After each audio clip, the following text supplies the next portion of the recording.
Welcome to the Fear and Greed Business News Afternoon Report for Thursday, the 30th of January 2025. I'm Sean Aylmer. Every afternoon, we've got the 5 stories that happened today that you need to know about. Story number 1, the Australian share market hit a record high this afternoon with investors buoyed by hopes of interest rate cuts next month. Just after lunch, the S&P ASX 200 hit 8,515.1 points before closing up 0.5%. Just under that 8,500 point mark.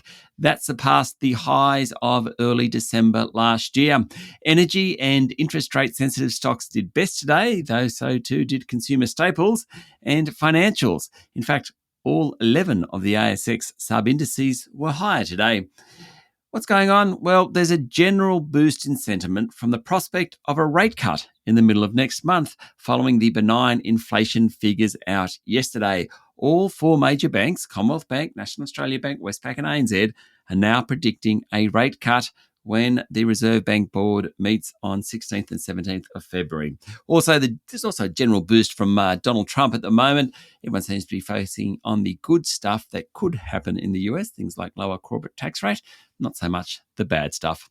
Story number 2, ahead of earnings season, which kicks off in a couple of weeks, there's plenty of companies' announcements at the moment. Some of the highlights: Zipco's share price tumbled as much as 25% after the buy now, pay later company's second quarter results disappointed. Perpetual, the fund manager, reported a rise in total assets under management to $230 billion, though that was thanks to positive currency movements. There was actually a $3.8 billion net outflow. Debt Collector Credit Corp announced a disappointing collections figure. Its share price tumbled 12%, and Lithium Group IGO posted a $79 million loss for the December quarter. Its share price fell more than 2%. Story number 3, big news out of the US is that the Federal Reserve has kept interest rates on hold. It held its January meeting overnight. Chair Jerome Powell said he'd like to see further progress on inflation before considering an interest rate cut. He said rates might not move for the foreseeable future. He is worried somewhat about the re-emergence of inflation. President Donald Trump wasn't impressed. He posted, and I quote, "If the Fed had spent less time on gender ideology, green energy, and fake climate change, inflation would never have been a problem." Also, there was a bunch of tech companies reporting earnings overnight. Tesla said it was on track to roll out new, cheaper electric vehicle models in the first half of this year as its quarterly profit and revenue fell short of expectations for the December quarter. That was due to discounts and financing offers. Meta's Mark Zuckerberg was very upbeat about the group's artificial intelligence strategy after unveiling a somewhat disappointing sales forecast. And Microsoft said its cloud computing business will continue to grow slowly in the current quarter as the company struggles to build enough data centers to handle demand for its AI products. Story number 4, the federal government is promising to give Victoria $2.5 billion in additional education funding over the next decade. Education Minister Jason Clare calls it a big day for public schools in the state. He says it will turn around the decline in teenagers not finishing school in Victoria.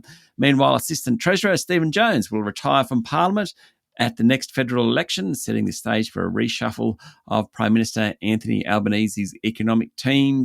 That's assuming the ALP wins, of course. Stephen Jones has been in Canberra for 15 years. Good luck to him.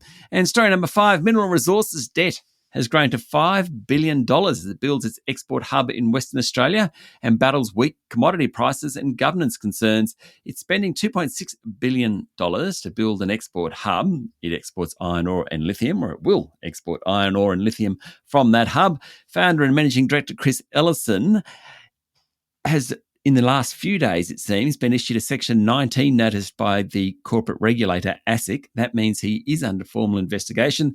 That's over alleged offshore tax evasion schemes that he benefited from that came to light last year. Mr. Ellison is 11% owner of Mineral Resources. He will step down as managing director within the next 18 months or so. That broke last year. MinRes' share price has gone from more than $4 in May to $2.36. Ouch. Debt's higher at the company, even after it sold a 49% stake in its 147-kilometre private railroad in the Pilbara. It got $1.1 billion for that, yet its debt is still over $5 billion now. That's it for the afternoon report for Thursday, the 30th of January, 2025. Make sure you hit follow on the podcast. We'll be back tomorrow morning with the Friday edition of Fear and Greed Business News. I'm Sean Aylmer. Enjoy your evening.